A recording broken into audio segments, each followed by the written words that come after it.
അപ്പോൾ അടുത്ത നമ്മുടെ ടോപ്പിക്ക് ഫ്രോക്ക്. നമ്മൾ ഫ്രോക്ക് എങ്ങനെയൊക്കെയാണ് നമ്മൾ മോഡിഫിക്കേഷൻസ് വരുത്തുന്നത്, എവിടെയൊക്കെയാണ്, അതായത് കോളേഴ്സ്, സ്ലീവ്സ്, അങ്ങനെ മോഡിഫിക്കേഷൻ വരുത്തുന്നുണ്ടല്ലോ. അപ്പം ഫ്രോക്ക് എങ്ങനെയാണ് അതിൻ്റെ കാര്യങ്ങളൊക്കെ നമുക്ക് നോക്കാം. ഫ്രോക്ക് എന്ന് പറഞ്ഞാൽ എന്താണ് നമുക്കറിയാം അല്ലേ. നമ്മൾ കുട്ടികൾ മുതൽ വലിയവർ വരെ ഇടുന്നൊരു ഡ്രസ്സാണിത് അല്ലേ, ഫ്രോക്ക്. അപ്പോൾ അതിൽ സ്റ്റൈലും ഫാഷനും അനുസരിച്ച് നമ്മൾ പല തരത്തിൽ നമുക്ക് ഫ്രോക്സ് ഉണ്ടാക്കാൻ പറ്റും. അപ്പം മെയിനായിട്ട് ആരാ ഈ ഫ്രോക്ക് യൂസ് ചെയ്യുക? ഗേൾസ് അല്ലേ. ബോയ്സ് യൂസ് ചെയ്യുമോ? ഇല്ലല്ലോ. അപ്പോൾ ഫ്രോക്ക് യൂസ് ചെയ്യുന്നത് ഗേൾസാണ്. അപ്പോൾ ഇതിലെ ഫ്രോക്കിൽ നമുക്ക് 2 പാർട്ടാണുള്ളൂ അല്ലേ. ഫ്രോക്ക് എന്ന് പറയുന്ന ഒരു ഗാർമെൻറ്റിൻ്റെ 2 പാർട്ടുണ്ട്. അപ്പർ പാർട്ടും ഉണ്ട്, ലോവർ പാർട്ടും ഉണ്ട്. നമ്മൾ അപ്പർ പാർട്ടിന് എന്തായിരുന്നു പറയുക? ബോഡീസ് അല്ലേ, ബോഡീസ് പാർട്ട് എന്ന് പറയും. താഴേക്കുള്ളതിന് നമ്മൾ സ്കേർട്ട് പാർട്ട്. അപ്പോൾ നമ്മൾ സ്റ്റിച്ച് ചെയ്യുമ്പോഴും അതുപോലെ തന്നെ ഈ ബോഡീസ് പാർട്ട് നമ്മൾ വേറെ സ്റ്റിച്ച് ചെയ്യും. സ്കേർട്ടിൻ്റെ പോർഷൻ നമ്മൾ സൈഡ് സ്റ്റിച്ച് ചെയ്തിട്ട് ഹെം ലൈൻ, താഴത്തെ ലൈൻ ഹെം ലൈൻ എന്നാണ് പറയുന്നത്, അത് എഡ്ജ് ഫിനിഷ് ചെയ്തു. എന്നിട്ട് നമ്മളിത് ബോഡീസ് പാർട്ടിലേക്ക് അറ്റാച്ച് ചെയ്യുക ചെയ്യുന്നത്. 2 സെപ്പറേറ്റ് ആണ് നമ്മൾ ചെയ്യുക സ്റ്റിച്ച് ചെയ്യുമ്പോഴും. അപ്പോൾ ഇതിൻ്റെ അപ്പർ പാർട്ടിനെ നമ്മൾ ബോഡീസ് പാർട്ട് എന്ന് പറയും, ലോവർ പാർട്ടിനെ നമ്മൾ സ്കേർട്ട് പാർട്ട് എന്ന് പറയും. അപ്പം നമ്മളിപ്പം അംബ്രല്ല ടൈപ്പിലാണ് നമ്മൾ സ്കേർട്ട് കട്ട് ചെയ്തിട്ട് ബോഡീസ് പാർട്ടിലേക്ക് അറ്റാച്ച് ചെയ്തതെങ്കിൽ അതിനെ നമ്മൾ അംബ്രല്ല ഫ്രോക്ക് എന്നാണ് പറയുക. നമ്മൾ സാധാരണ കാണാമല്ലോ നല്ല ഫ്ലെയർ ആയിട്ടുള്ള കുട്ടികളുടെ ഫ്രോക്ക് ഉണ്ടല്ലോ, അതിന് നമ്മൾ അംബ്രല്ല ഫ്രോക്ക് എന്നാണ് പറയുക. പിന്നെ നമുക്ക് എങ്ങനെയൊക്കെയാണ് ഒരു ഫ്രോക്കിൽ മോഡിഫിക്കേഷൻസ് വരുത്തുക നമുക്ക് നോക്കാം. അപ്പോൾ ഫസ്റ്റ് നമ്മൾ സീം എന്താണെന്നറിയാലോ, 2 അതിലധികം പീസസ് മെഷീൻ സ്റ്റിച്ചസ് വെച്ച് ജോയിൻ ചെയ്യുന്നതിനാണ് നമ്മൾ സീം എന്ന് പറയുക.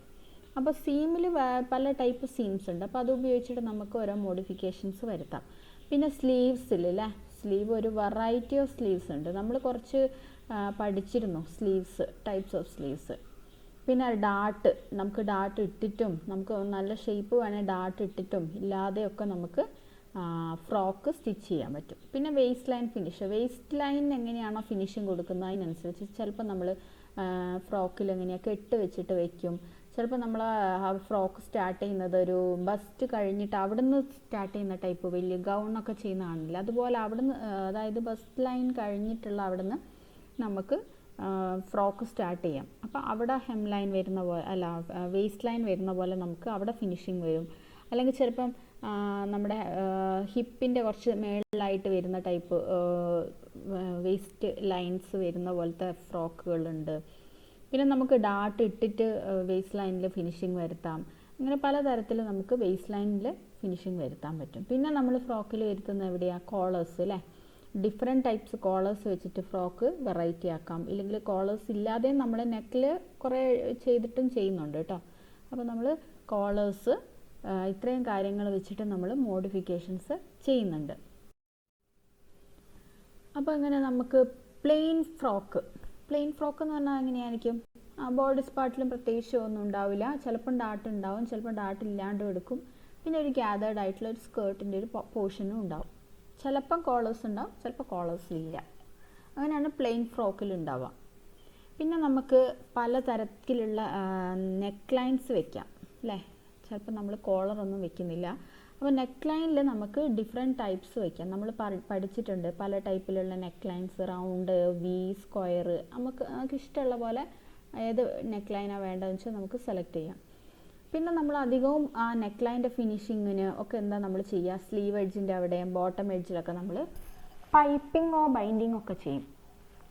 അപ്പോൾ അത് നമ്മൾ ചെയ്യുക സെയിം കളർ വെച്ചിട്ടാണോ? അല്ല, നമ്മളത് കോൺട്രാസ്റ്റ് കളേഴ്സ് വെച്ചിട്ടായിരിക്കും പൈപ്പിങ്ങും ബൈൻഡിങ്ങും ഒക്കെ ചെയ്യുക. കോൺട്രാസ്റ്റ് കളർ എന്ന് പറഞ്ഞാൽ അറിയാലോ, നമ്മളിപ്പോൾ ഒരു റെഡാണ് വിചാരിക്കുക. റെഡിൽ നമുക്ക് റെഡ് കളറിലൊരു ഫ്രോക്ക്. അപ്പോൾ അതിൻ്റെ കോൺട്രാസ്റ്റ് കളർ എങ്ങനെയായിരിക്കും? അതിൽ നമുക്ക് നന്നായിട്ട് എടുത്ത് കാണിക്കുന്ന പോലെ ചിലപ്പോൾ യെല്ലോയിലുള്ള പൈപ്പിങ്ങോ അങ്ങനെയൊക്കെ വെച്ചിട്ട് നമുക്ക് ചെയ്യാം. പിന്നെ ട്രിംസ് അറിയാമല്ലോ, ട്രിമ്മിങ്സ്. അപ്പോൾ അതിൽ നമ്മൾ ലേസസ് വെക്കും, അല്ലെങ്കിൽ സാറ്റിൻ റിബണോ, നമുക്ക് ഇഷ്ടമുള്ള പോലെ ഡെക്കറേറ്റീവ് ട്രിംസ് യൂസ് ചെയ്യാം. പിന്നെ നമ്മൾ ടൈ, അതായത് കെട്ടുന്ന ടൈപ്പ് ഫ്രോക്കുകളുണ്ട് അല്ലേ. ബാക്കിലേക്ക് കയറ്, അതായത് രണ്ട് സൈഡിൽ നിന്നും കയറ് വെച്ചിട്ട് ബാക്കിലേക്ക് ടൈ ചെയ്യുന്ന ടൈപ്പ് ഉണ്ട്. അല്ലാതെ ടൈ ചെയ്യാണ്ട് അല്ലാതെ ഇവിടെ വേസ്റ്റ് ലൈൻ നല്ല ഫ്ലെയർ ആയിട്ട് വരുന്ന ടോപ്പ് ഫ്രോക്കുകളുണ്ട്. അപ്പം നമ്മൾ ഒരു ഇതിനനുസരിച്ചാണ് ഫ്രോക്കുകൾ നമ്മൾ ഡിസൈൻ ചെയ്യുക. അപ്പം പിന്നെ ഫ്രോക്കിൻ്റെ നമ്മൾ അധികം ബാക്കിലായിരിക്കും ഓപ്പണിങ് വരിക. ഫ്രോക്കിന് ഫ്രണ്ട് ഓപ്പൺ അധികം വരാറില്ല. കിഡ്സിൻ്റെ ചില ഫ്രോക്കുകളിലൊക്കെ അങ്ങനെ വരുന്നുള്ളൂ. അല്ലെങ്കിൽ മിക്കവാറും നമ്മൾ പാർട്ടി വെയറൊക്കെ ആണെങ്കിൽ എല്ലായ്പ്പോഴും ബാക്ക് ഓപ്പൺ ആയിരിക്കും. അവിടെ നമ്മൾ ഫാസ്റ്റ്നേഴ്സ് വേണം അല്ലേ. ഫാസ്റ്റ്നേഴ്സ് എന്ന് പറഞ്ഞാൽ എന്താ, ഫിനിഷ്ഡ് ഓപ്പണിങ്സ്. ഒന്നുകിൽ ബട്ടൺസ് ആവാം, അല്ലെ പ്രസ് സ്റ്റഡ്സ് ആവാം, സിപ്പർ ആവാം. ഇതിലേതെങ്കിലും ഫാസ്റ്റ്നേഴ്സ് വെച്ചിട്ട് നമ്മൾ ഫിനിഷിങ് ചെയ്യും ഓപ്പണിങ്, ബാക്ക് ഓപ്പൺ. പിന്നെ സ്കേർട്ടിൻ്റെ ഹെം ഉണ്ടാവും അല്ലേ. സ്കേർട്ടിൻ്റെ ഹെം എന്ന് പറഞ്ഞാൽ എന്താ, ഏറ്റവും ബോട്ടം ആയിട്ടുള്ള ആ പോർഷനാണ് നമ്മൾ ഹെം ലൈൻ എന്ന് പറയാം. അത് നമ്മൾ ഫിനിഷ് ചെയ്യണം അല്ലേ. അവിടെ സ്റ്റിച്ച് ചെയ്യാണ്ട് നമ്മൾ ഇടുമോ, ഇല്ലല്ലോ. അപ്പം നമ്മൾ മെഷീൻ സ്റ്റിച്ചിങ് വെച്ചിട്ട് ആ എഡ്ജ് ഫിനിഷ് ചെയ്യും. പിന്നത്തേതാണ് നമ്മുടെ സീംസ് അല്ലേ. സീംസ് എന്ന് പറഞ്ഞാൽ എന്തായിരുന്നു, രണ്ടോ അതിലധികം പീസസ് ജോയിൻ ചെയ്യുക. അപ്പം നമ്മളിപ്പം ബോഡീസ് പാർട്ടും സ്കേർട്ട് പാർട്ടും ഒക്കെ രണ്ടായിട്ട് നമ്മൾ ചെയ്യുക അല്ലേ. എന്നിട്ടത് പ്ലെയിൻ സീം വെച്ചിട്ട് നമ്മൾ ജോയിൻ ചെയ്യും. അപ്പം ചിലതിന് നമ്മൾ ചില ഫാബ്രിക്കുകൾ, ഫ്രോക്കൊക്കെ ആണെങ്കിൽ സിന്തറ്റിക് ഫാബ്രിക്, അതിപ്പം പോളിസ്റ്ററോ അല്ലെ നൈലോണോ അങ്ങനെ പോലെ സിന്തറ്റിക് ആയിട്ടുള്ള ഏതെങ്കിലും ഉപയോഗിച്ച് നമ്മൾ പ്ലെയിൻ സീമിൽ ചെയ്തു വിചാരിക്കാം. പക്ഷെ ഉള്ളിൽ നിന്ന് ഇങ്ങനെ ത്രെഡ് എന്ത് ചെയ്യും, റാവൽ ചെയ്ത് വരുന്നുണ്ടാവും. അപ്പോൾ അതെന്താ ചെയ്യുക, റാവൽ ചെയ്യാണ്ടിരിക്കാൻ നമ്മൾ എന്താ, ഫ്രഞ്ച് സീം ചെയ്യും. ഫ്രഞ്ച് സീം എന്താണെന്ന് ഓർമ്മയുണ്ടോ? ഫ്രഞ്ച് സീമിൽ നമ്മൾ എന്തായിരുന്നു ചെയ്യുന്നത്, നമ്മൾ ആദ്യം റോങ് സൈഡിലേക്ക് പ്ലെയിൻ സീം ചെയ്തിട്ട്, അല്ല റൈറ്റ് സൈഡിലേക്ക് പ്ലെയിൻ സീം ചെയ്തിട്ട് റോങ് സൈഡിലേക്ക് വെച്ചിട്ട് നമ്മൾ ആ സീം എഡ്ജ് മാക്സിമം കട്ട് ചെയ്തിട്ട് ഒരു സ്റ്റിച്ചും കൂടെ കൊടുക്കും. അപ്പോൾ റോ എഡ്ജസ് ഒക്കെ കംപ്ലീറ്റ് ആയിട്ട് ഉള്ളിലേക്ക് പോകും, പുറത്തേക്ക് റോ എഡ്ജസ് കാണൂല. അപ്പം നമ്മൾ സിന്തറ്റിക് ആയിട്ടുള്ള ഫാബ്രിക്സ് ചെയ്യുമ്പോൾ അധികവും നമ്മൾ ഫ്രഞ്ച് സീമാണ് യൂസ് ചെയ്യുക. അപ്പം നമുക്കൊരു നീറ്റായിട്ടുള്ളൊരു ഫിനിഷിങ് കിട്ടും. പിന്നെ റോ എഡ്ജസ് ഒന്നും പുറത്ത് കാണുകയില്ല. അപ്പം നല്ല നീറ്റായിരിക്കും എഡ്ജ്. ഇതുപോലെ ഇതിലങ്ങനെയാണെന്ന് തോന്നുന്നു. ഇവിടെ ഒരു ഉള്ളിൽ കാണുന്നുണ്ടല്ലോ. ആദ്യം പ്ലെയിൻ ചെയ്തു, എന്നിട്ട് അത് റോങ് സൈഡിലേക്ക് ഇട്ടിട്ട് പിന്നെ നമ്മൾ ഒരു സീം കൂടെ ചെയ്ത് കഴിഞ്ഞാൽ നമുക്ക് ഫ്രഞ്ച് സീം ചെയ്യാൻ പറ്റും. അപ്പം നമുക്ക് റോ എഡ്ജസ് വരുന്നതിന് മെയിനായിട്ട് യൂസ് ചെയ്യുന്നത് ഏത് സീമാണെന്ന് ചോദിച്ചാൽ അറിയണം. നമ്മൾ ഫ്രഞ്ച് സീമാണ് യൂസ് ചെയ്യുന്നത്. പിന്നെ നമ്മൾ സ്ലീവ്സ് അല്ലേ, സ്ലീവ്സിലും വെറൈറ്റി കൊണ്ടുവരാൻ പറ്റും. അപ്പം ബേസിക് സ്ലീവ് പാറ്റേൺ ഉണ്ട്, നമ്മൾ ആദ്യം വരച്ചിട്ടുണ്ട്. അതിൽ നിന്നാണ് നമ്മൾ എല്ലാ സ്ലീവിലും മോഡിഫിക്കേഷൻ വരുത്തുന്നത്. അതിൽ നമ്മൾ കട്ട് ആൻഡ് സ്പ്രെഡ് മെത്തേഡ് ഉണ്ട്. പ്ലെയിൻ സ്ലീവ് കിട്ടിക്കഴിഞ്ഞാൽ അതിൻ്റെ എഡ്ജസ്, താഴത്തെ എഡ്ജിൽ നമ്മൾ കട്ട് ചെയ്ത് സ്പ്രെഡ് ചെയ്തിട്ട് വേറൊരു പേപ്പറിലേക്ക് വെച്ച് വരച്ച് കഴിഞ്ഞാൽ നമുക്ക് താഴെ നല്ല ഫ്ലെയർ ഉള്ള പോലെ കിട്ടും. അപ്പോൾ ഒരുപാട് വെറൈറ്റിയിൽ നമുക്ക് പ്ലെയിൻ സീമിൻ്റെ വേരിയേഷൻസാണ് നമ്മൾ ബാക്കിയൊക്കെ ചെയ്യുന്നത്. അപ്പോൾ ഇതിലുള്ളത് കുറേ 2-3 ടൈപ്പ് പറഞ്ഞിട്ടുണ്ട്. പിന്നെ നമ്മൾ സ്ലീവ്സിൻ്റെ ടോപ്പിക് ഉണ്ട്, അതിൽ കുറേ വരുന്നുണ്ട്. ഇപ്പോൾ ഇതിലിപ്പോൾ ഒരു ക്യാപ്പ് സ്ലീവ് വരുന്നുണ്ട്, ഫ്ലെയേർഡ്, പിന്നെ ലെഗോ മട്ടൺ, പഫ് സ്ലീവ്, ഇത്രയും ഇതിൽ പറയുന്നത്. നമുക്കൊന്ന് നോക്കാം എന്തൊക്കെയാണ്. ക്യാപ്പ് സ്ലീവ് എന്ന് പറഞ്ഞാൽ ഇവിടെ കണ്ടോ, ഈ ഒരു ഷേപ്പിലാണ് ഉണ്ടാവുക. പിന്നെ ചെറിയ സ്ലീവ് ആയിരിക്കും, ഇത് വലിപ്പമൊന്നും അധികം ഉണ്ടാവില്ല. പിന്നെ ഇവിടെ അണ്ടർ ആമിൻ്റെ ഭാഗത്തേക്ക് എങ്ങനെയായിരിക്കും, ഒരു സ്ലീവ്ലെസ് പോലെ തന്നെ ഇരിക്കും. ഒരു പോർഷൻസും താഴേക്ക് ഉണ്ടാവില്ല. സാധാരണ പ്ലെയിൻ ആണെങ്കിൽ നമുക്ക് ഇവിടുന്നേ സ്റ്റാർട്ട് ചെയ്യും സ്ലീവ് അല്ലേ. ഇതിപ്പം നമ്മൾ ഇവിടുന്ന് സ്റ്റാർട്ട് ചെയ്ത് മെറ്റീരിയൽ അങ്ങോട്ട് വരില്ല. ഒരു ക്യാപ്പ് സ്ലീവ് എന്നാണ് ഇതിന് പറയാം. അടുത്തത് ഫ്ലെയേർഡ് ആകുമ്പോൾ എങ്ങനെയാണ്, മേളിൽ നിന്ന് വരുന്ന പക്ഷേ താഴെ എത്തുമ്പോഴത്തേക്കും നല്ല ഫ്ലെയർ ഉണ്ടാവും. ഇവിടെ ഗ്യാദേഴ്സ് ഒന്നും ഇടുന്നില്ല, ചുരുക്കമൊന്നും ഇടുന്നില്ല, പക്ഷേ ഫ്ലെയറായിട്ട് ഇങ്ങനെ വിരിഞ്ഞ് നിൽക്കും. അത് പ്ലെയിൻ സ്ലീവ് എടുത്തിട്ട് നമ്മൾ ബോട്ടം പോർഷൻ നമ്മൾ എന്ത് ചെയ്യും, പ്ലെയിൻ സ്ലീവിൻ്റെ പാറ്റേണിൽ ബോട്ടം പോർഷൻസ് നമ്മൾ 3-4 ലൈൻസ് ഇങ്ങനെ ഇടും. എന്നിട്ടത് സ്ലാഷ് ചെയ്യുന്ന പറഞ്ഞാൽ കട്ട് ചെയ്ത് സ്പ്രെഡ് ചെയ്ത് വേറൊരു പേപ്പറിലേക്ക് വെക്കും. അപ്പോൾ എന്താ ചെയ്യുക, സ്പ്രെഡ് ചെയ്ത് കഴിഞ്ഞാൽ നമുക്ക് വീതി അടിയിൽ കൂടുതൽ കിട്ടും. അപ്പോൾ അത് നമ്മൾ വരച്ച് പുതിയൊരു പാറ്റേൺ ഉണ്ടാക്കും. അപ്പോൾ നമുക്ക് മേളത്തെ പോർഷനേക്കാളും ഒരുപാട് ഫ്ലെയർ താഴെ കിട്ടും. അങ്ങനെയാണ് നമ്മൾ ഫ്ലെയേർഡ് സ്ലീവ് ഉണ്ടാക്കുന്നത്. അടുത്തത് ലെഗോ മട്ടൺ. ഇത് നമ്മൾ പഠിച്ചൊരു സ്ലീവാണ് അല്ലേ, ലെഗോ മട്ടൺ. ലെഗോ മട്ടൺ എന്ന് പറഞ്ഞാൽ എന്താ, നമ്മുടെ മുകളിലത്തെ പോർഷൻ, അതായത് ഒരു എൽബോ വരെ നല്ല വണ്ണം ഉണ്ടാവും, വീതി ഉണ്ടാവും. ഒരു താഴേക്കുള്ളത്, അതായത് എൽബോയുടെ താഴേക്ക് നമ്മൾ നല്ല ടൈറ്റ് ഫിറ്റിങ്ങും ആയിരിക്കും. ഫുൾനെസ് ഉണ്ടാകുക മുകളിലത്തെ പോർഷൻസിൽ മാത്രമായിരിക്കും. ഇവിടെ ഫുൾനെസ് കൊടുക്കും, അതായത് ഗ്യാദേഴ്സൊക്കെ ഇട്ടിട്ട് ഇവിടെ ഫുൾനെസ് കൊടുക്കും. താഴേക്കുള്ളത് നമ്മൾ ടൈറ്റ് ഫിറ്റിൽ എടുക്കും. അപ്പോൾ ഇതിനെയാണ് നമ്മൾ ലെഗോ മട്ടൺ എന്ന് പറയാം. ഇവിടെ ഗ്യാദേഴ്സോ ഫുൾനെസ് ഒന്നും കൊടുക്കാം, ഗ്യാദേഴ്സോ കുഞ്ഞ് പ്ലീറ്റുകളോ കൊടുത്തിട്ടാണ് നമ്മൾ എൽബോ വരെ ഇങ്ങനെ ലൂസായിട്ട് ഇട്ടിരിക്കുന്നത്. പിന്നെ ടൈറ്റ് ആക്കിയിട്ടാണ് താഴ്ഭാഗത്തേക്ക്. അപ്പോൾ ഇതിനെ നമ്മൾ ലെഗോ മട്ടൺ എന്ന് പറയാം. അടുത്തത് പഫ് സ്ലീവ്. പഫ് സ്ലീവ് നിങ്ങൾക്ക് ഏകദേശം എല്ലാവർക്കും അറിയായിരിക്കും. പഫ് പോലെ ഇരിക്കും, നല്ല പൊങ്ങിയിരിക്കും. അത് നമുക്ക് കുറേ വെറൈറ്റിയിൽ ചെയ്യാം. ഇവിടെ കണ്ടോ, ഇവിടെ കുറേ പഫ് ഉണ്ട്, പക്ഷെ താഴത്തെ പോർഷനിൽ അധികം പഫില്ല. ഇലാസ്റ്റിക് വെച്ചിട്ടാണ് ഇവിടെ ഫിനിഷ് ചെയ്തിരിക്കുന്നത്. അപ്പോൾ ഇതിൽ നമുക്ക് 4 ടൈപ്പിൽ പഫ് സ്ലീവ് ചെയ്യാമെന്നാണ് പറയുന്നത്. അതിൽ ഒരെണ്ണത്തിൽ നമ്മൾ ഫസ്റ്റ് സ്റ്റൈലിൽ ചെയ്യുന്നത് ഗ്യാദേഴ്സ് ഇടും. ആം ഹോളിൻ്റെ പോർഷൻ, ആം ഹോൾ എന്ന് പറഞ്ഞാൽ അതാ മുകളിലത്തെ പോർഷനിലും സ്ലീവ് റൗണ്ട് താഴെ, എന്നിട്ടൊരു സ്ലീവ് ബാൻഡ് വെച്ചിട്ട് ഫിനിഷ് ചെയ്യും എഡ്ജ്. അത് 2 പോർഷനിലും നമ്മൾ എന്ത് ചെയ്യും, ഗ്യാദേഴ്സ് ഇടുന്നുണ്ട്. പക്ഷേ സെക്കൻഡ് സ്റ്റൈലിൽ നമ്മൾ എങ്ങനെയാണ് ചെയ്യുന്നത്, ഇതിൻ്റെ 2 സൈഡിലും ഗ്യാദേഴ്സ് ഇടുന്നുണ്ട്, പക്ഷേ ഇതിൻ്റെ ലെങ്ത് ഒന്ന് കൂട്ടിയിട്ട്, സ്ലീവിൻ്റെ കുറച്ചും കൂടെ ലെങ്ത്ത് കൂട്ടിയിട്ട്, കുറച്ചും കൂടെ പഫി ആയിട്ട് നിൽക്കാൻ വേണ്ടിയിട്ട് വിഡ്ത്തും കൂട്ടുന്നുണ്ട് ലെങ്ത്തും കൂട്ടുന്നുണ്ട് സെക്കൻഡ് ടൈപ്പിൽ. അടുത്തത് മൂന്നാമത്തെ സ്റ്റൈല്. മൂന്നാമത്തതിൽ ഫുൾനെസ് നന്നായിട്ട് കൊടുക്കുന്നുണ്ട് ടോപ്പിൽ. പിന്നെ താഴത്തെ പോർഷൻ, അതായത് സ്ലീവ് റൗണ്ടിൻ്റെ പോർഷൻ നമ്മൾ വേറെ ഒന്നും ചെയ്യുന്നില്ല, ഇലാസ്റ്റിക് വെച്ചിട്ട് ഗ്യാദേർഡ് എഫക്റ്റ് കൊടുക്കുന്നേ ഉള്ളൂ. പിന്നെ വരുന്നത് നാലാമത്തത്. അപ്പോൾ അതിൽ സ്ലീവ് ബാൻഡോ അല്ലെങ്കിൽ ഇലാസ്റ്റിക്കോ കാര്യങ്ങളൊന്നും വെക്കുന്നില്ല. പിന്നെ ഒരു ഡാർട്ട് മാത്രം ഇടുന്നുണ്ട് അടിയിൽ. അപ്പം നമുക്ക് നല്ലതായിട്ട് ടൈറ്റായിട്ടിരിക്കും. ഡാർട്ട്സ് മാത്രം കൊടുത്തിട്ട് ഫിനിഷ് ചെയ്യുന്നുണ്ട്. സ്ലീവ് റൗണ്ട് മുകളിൽ പഫി ആയിരിക്കും. പിന്നെ നമ്മൾ മോഡിഫിക്കേഷൻ വരുത്തുന്നത് ഡാർട്ട്സ് അല്ലേ. അപ്പോൾ നമ്മൾ സാധാരണ കുട്ടികളുടെ ഫ്രോക്കിലൊന്നും ഡാർട്ട്സ് ഇടുന്നില്ല. പക്ഷേ കുറച്ചും കൂടെ വലിയ ആൾക്കാരുടെ ഗേൾസിൻ്റെയൊക്കെ ആണെങ്കിൽ നമ്മൾ ഡാർട്ട്സ് ഇടുന്നുണ്ട് അല്ലേ. അതിപ്പോൾ നെക്ക് ലൈനിന്ന് ഇടാം, വേസ്റ്റ് ലൈനിന്ന് ഇടാം.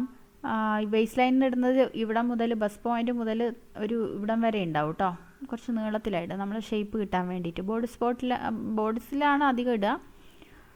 പിന്നെ നന്നായിട്ട് ലൂസായിട്ടുള്ള ആണല്ലോ നമ്മൾ ഷേപ്പ് ചെയ്യാൻ വേണ്ടിയിട്ട് ഡാർട്ട്സ് ഇടുന്നത്. ഹാഫ് ഡാർട്ട് ഇടും, ഫുൾ ഡാർട്ട് ഇടും. ഹാഫ് ഡാർട്ട് അറിയാലോ, ട്രയാങ്കിൾ പോലെ ഉണ്ടാവും. ഇതാണ് ഹാഫ് ഡാർട്ട്. ഫുൾ ഡാർട്ട് എന്ന് പറഞ്ഞാൽ ഇവിടെ നിന്ന് സ്റ്റാർട്ട് ചെയ്ത് ഇങ്ങനെ സൈഡിലേക്ക് വന്ന് പിന്നെയും തിരിച്ചിങ്ങോട്ടേക്ക് വരും ഫുൾ ഡാർട്ട്. ഡാർട്ട് ഇല്ലാണ്ടും നമ്മൾ ഫ്രോക്ക് സ്റ്റിച്ച് ചെയ്യും. പിന്നെ നമ്മൾ പറഞ്ഞത് വേസ്റ്റ് ലൈനിൽ അല്ലേ. വേസ്റ്റ് ലൈനിൽ എങ്ങനെയൊക്കെയാണ് മോഡിഫിക്കേഷൻസ് വരുത്തുന്നത് നമുക്കറിയാം. ഒരു ഫ്രോക്കാണെങ്കിൽ ബോഡി പാർട്ട് കഴിഞ്ഞ് താഴത്തേക്കുള്ള സ്കേർട്ടിൽ നമ്മൾ ചിലപ്പം ഗ്യാദേഴ്സ് ഇടും, അല്ലെങ്കിൽ പ്ലീറ്റ്സ് ഇടും അല്ലേ. അങ്ങനെ നമ്മൾ ഫ്രോക്ക് ചെയ്യുന്നുണ്ട്. പിന്നെ എന്ത് ചെയ്യുക, ഈ വേസ്റ്റ് ലൈൻ സീം എന്ന് പറഞ്ഞാൽ എന്താണെന്നറിയാമല്ലോ, നമ്മുടെ ബോഡി പാർട്ടും സ്കേർട്ട് പാർട്ടും കൂടെ ജോയിൻ ചെയ്യുന്ന അവിടെയാണ് നമ്മൾ വേസ്റ്റ് ലൈൻ സീം വരുന്നത്. അപ്പോൾ അത് ഒന്നുകിൽ ചിലപ്പം നമ്മളെ നോർമൽ വേസ്റ്റ് ലൈനിൻ്റെ അവിടെ ആയിരിക്കാം, അല്ലെങ്കിലോ ബസ്റ്റിൻ്റെ തൊട്ട് താഴെയായിട്ട് സ്കേർട്ട് പോർഷൻ സ്റ്റാർട്ട് ചെയ്യും, അല്ലെങ്കിൽ ഹിപ്പിൻ്റെ കുറച്ച് മുകളിലായിട്ട് സ്കേർട്ട് പോർഷൻ സ്റ്റാർട്ട് ചെയ്യും. അറിയാമല്ലോ നിങ്ങൾക്ക്, നമ്മൾ ചില ഫ്ലെയർ ആയിട്ടുള്ള ഫ്രോക്കും കാര്യങ്ങളും അംബ്രല്ല സ്കേർട്ടും അങ്ങനെയൊക്കെ അംബ്രല്ല ഫ്രോക്കൊക്കെ വരുമ്പോൾ വലിയ വലിയ ആൾക്കാരുടെ ആകുമ്പോൾ കുട്ടികളെ പോലെ അല്ലല്ലോ, കുറച്ച് താഴേന്ന്, അതായത് നാച്ചുറൽ വേസ്റ്റിൻ്റെ കുറച്ച് മുകളിൽ നിന്നും ഒക്കെ നമ്മൾ ഫ്ലെയർ ഇട്ടിട്ടൊക്കെ നമ്മൾ ഫ്രോക്ക് ചെയ്യുന്നുണ്ട്. അപ്പോൾ ഈ സീം, ആ കാണുന്ന സീം ലൈൻ എന്ന് പറഞ്ഞല്ലോ രണ്ടും ജോയിൻ ചെയ്യുന്ന ഭാഗം, അത് ചിലപ്പം സ്ട്രെയിറ്റ് ഹൊറിസോണ്ടലായിട്ട് തന്നെ ഉണ്ടാവും, ചിലപ്പോൾ അത് കേർവി ആയിട്ട് കാണാം. ബസ്റ്റിൻ്റെ ആ ഒരു ഷേപ്പ്, ബസ്റ്റിൻ്റെ ഹിപ്പിൻ്റെ അങ്ങോട്ടേക്ക് ഇങ്ങനെ ഒരു കേവ് പോലെ ഇങ്ങനെ ഷേപ്പ് ചെയ്തിട്ടൊക്കെ വരാം, അല്ലെ മേളിൽ നിന്ന് ഇങ്ങനെ തിരിച്ച് കേവായിട്ടൊക്കെ കാണാം. അപ്പോൾ ഇത് കുറേ ടൈപ്പ് വേസ്റ്റ് ലൈനാണ്. അപ്പോൾ ഇതിൽ കണ്ടോ ഇങ്ങനത്തെ ഷേപ്പിൽ വരാം വേസ്റ്റ് ലൈന്. ഇത് ഹിപ്പിൻ്റെ അങ്ങോട്ടേക്ക് ഷേപ്പ് ചെയ്തിട്ട്, ഇതോ ബസ്റ്റിൻ്റെ പോർഷനിലേക്ക് ഇതായിട്ടാണ് വന്നിരിക്കുന്നത്. ചിലത് സ്ട്രെയിറ്റ് ആയിട്ടായിരിക്കും, കേർവ്സ് ഒന്നും ഇല്ലാണ്ട് സ്ട്രെയിറ്റ് ആയിട്ടുണ്ടാവും. ചിലത് കേർവി ആയിട്ട് വേസ്റ്റ് ലൈൻ വരും. ചിലത് എന്താ ഡ്രോ സ്ട്രിങ്സ് കയറ് പോലെ കെട്ടിയിട്ട് ചെയ്യും. അപ്പം ചിലപ്പോൾ യോക്സ് വെക്കും അല്ലേ, വേറൊരു പീസ് വെച്ചിട്ട്. ഇത് മിഡ്രിഫ് യോക്ക് മുകളിലേക്കുള്ളതാണ്, മുകളിലേക്ക് യോക്ക് വെച്ചിട്ട്. അപ്പം നമുക്ക് ഒരുപാട് വെറൈറ്റിയിൽ വേസ്റ്റ് ലൈൻ ഫിനിഷസ് ചെയ്യാം. അപ്പോൾ നമുക്ക് ഈ വേസ്റ്റ് ലൈൻ വരുന്ന സീം ഏതാണ്? പ്ലെയിൻ സീം ആയിരിക്കാം ചിലപ്പം. പ്ലെയിൻ അറിയാമല്ലോ, രണ്ടും ജസ്റ്റ് വെച്ച് ജോയിൻ ചെയ്യാം. അത് ചിലപ്പം തിക്കായിട്ടുള്ള ഫാബ്രിക് ആണെങ്കിലോ, അപ്പം സ്കേർട്ട് പോർഷൻ അധികം വണ്ണം ഇല്ലാത്തതാണെങ്കിൽ നമ്മൾ അങ്ങോട്ടേക്ക് താഴത്തേക്ക് അങ്ങ് പ്രസ് ചെയ്തിട്ടാണ് നമ്മൾ സ്റ്റിച്ച് ചെയ്യുന്നത്. അപ്പം അധികം ബൾക്കി ആയിട്ടിരിക്കില്ല, പൊങ്ങിയിരിക്കില്ല. പിന്നെ ഉള്ളത് ലാപ്പഡ് സീം. ലാപ്പഡ് സീമും നമ്മൾ പഠിച്ചു അല്ലേ, പെറ്റിക്കോട്ട് പോലെ ഒക്കെ വരുന്നിടത്ത് ഒരെണ്ണത്തിൽ പ്ലെയിൻ ആയിട്ട്, അതായത് ഗ്യാദേഴ്സ് ഒന്നും ഇല്ലാത്ത പ്ലെയിൻ സെക്ഷനും ഉണ്ടാവും, മറ്റേത് ഗ്യാതേർഡ് സെക്ഷനും ഉണ്ടാവും. രണ്ടും കൂടെ ജോയിൻ ചെയ്തിട്ട് നമ്മൾ ഉണ്ടാക്കുന്നതാണ് എന്ത്, ലാപ്പഡ് സീം. അപ്പോൾ സ്കേർട്ടിനൊക്കെ നമ്മൾ അധികം ലാപ്പഡ് സീം ചെയ്യാറുണ്ട്. ഗ്യാദേഴ്സും പ്ലീറ്റ്സൊക്കെ ഉള്ളതാണെങ്കിൽ താഴേക്കാണ് അത് ഗ്യാദേഴ്സ് ഇട്ട് വരുന്നത്, മേളത്തെ പോർഷനാ പ്ലെയിൻ ആയിട്ട് തന്നെ ഇരിക്കും. പിന്നെ കോളേഴ്സ് അല്ലേ, ഡിഫറെൻറ്റ് ടൈപ്സ് കോളേഴ്സ് നമ്മൾ യൂസ് ചെയ്യുന്നുണ്ട്. അപ്പോൾ കോളേഴ്സ് ഫ്രോക്കിലൊക്കെ ആഡ് ചെയ്ത് നമ്മളതിൻ്റെ ഒരു ഭംഗി കൂട്ടാൻ വേണ്ടിയിട്ടാണല്ലോ. അപ്പോൾ ഒന്നുകിൽ നമ്മൾ സിംഗിൾ ലെയർ ആയിട്ട് ചെയ്യും, ചിലപ്പം ഡബിൾ ലെയർ ആയിട്ട് ചെയ്യും, അറിയാമല്ലോ. സിംഗിൾ ലെയറും ഡബിൾ ലെയറിലൊക്കെ നമ്മൾ ഇത് ചെയ്യാറുണ്ട്. പിന്നെ അത് തന്നെ നെക്കിൽ ഇവിടുത്തെ സെപ്പറേറ്റ് പോർഷനായിട്ട്, അതായത് ഒരു ഹാഫ് സെപ്പറേറ്റ് കോളർ, അടുത്ത ഹാഫ് സെപ്പറേറ്റ് കോളറായിട്ട് ചെയ്യും. പക്ഷേ ഷർട്ടിലോ കണ്ടിന്യൂസ് ആയിട്ടാണ് കോളർ വരിക. ഫ്രോക്കിലൊക്കെ പക്ഷേ രണ്ട് 2 പീസായിട്ട് തന്നെ സ്റ്റിച്ച് ചെയ്യുന്നുണ്ട്.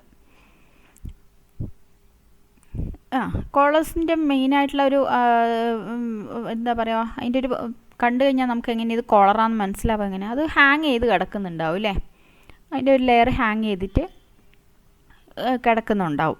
അപ്പം മേളിലത്തെ ഈ ലെയറിനെ നമ്മൾ അപ്പർ കോളർ എന്ന് പറയും, താഴെയുള്ള പോർഷന് നമ്മൾ ലോവർ ലെയർ എന്ന് പറയും. അതായത് ലോവർ ലെയറിനെ നമ്മൾ അണ്ടർ കോളർ എന്നും പറയും, അപ്പർ കോളറും അണ്ടർ കോളറും. പിന്നെ Peter Pan collar. Peter Pan എന്ന് പറഞ്ഞു കഴിഞ്ഞാൽ ഇങ്ങനെ റൗണ്ടഡ് എൻഡ്സ് ആയിരിക്കും ഉണ്ടാവുക രണ്ട് സൈഡിലും. ഇവിടെയും റൗണ്ട് ആയിരിക്കും. ചിലപ്പം ബാക്കിൽ ഇത് 2 പീസ് പീറ്റർ പാൻ ആണെങ്കിൽ ബാക്കിലത്തെ സെൻറ്റർ ബാക്ക് ഉണ്ടല്ലോ, സെൻറ്റർ ഫ്രണ്ടാണ് ഇത്, സെൻറ്റർ ബാക്ക് പുറകിലുണ്ടാവും. അവിടെ നമുക്ക് ഈ റൗണ്ട് ആയിട്ട് തന്നെ വരും. ഇല്ലെങ്കിൽ ഇവിടെ മുതൽ കണ്ടിന്യൂസ് ആയി 1 പീസ് ആണെങ്കിൽ ഇതിങ്ങനെ ഇവിടം വരെ തിരിച്ചു വരും. മറ്റേത് ഇവിടുന്ന് അവിടെ വരെ വേറെ സെക്ഷൻ, അടുത്തത് വേറെ സെക്ഷൻ. കിഡ്സിലൊക്കെ അങ്ങനെയാണ് ഉണ്ടാവുക. പിന്നെ 2 പീസ് ഇതാണ് ഉണ്ടാവുക, പീറ്റർ പാൻ കോളറാണ് ഉണ്ടാവുക ഫ്രോക്സിലൊക്കെ. അതിൽ പറഞ്ഞിരിക്കുന്നത് 1 പീസ് പീറ്റർ പാൻ കോളറിൽ ഫ്രണ്ട് ഓപ്പൺ ഡ്രസ്സിനായിരിക്കും ഉണ്ടാവുക.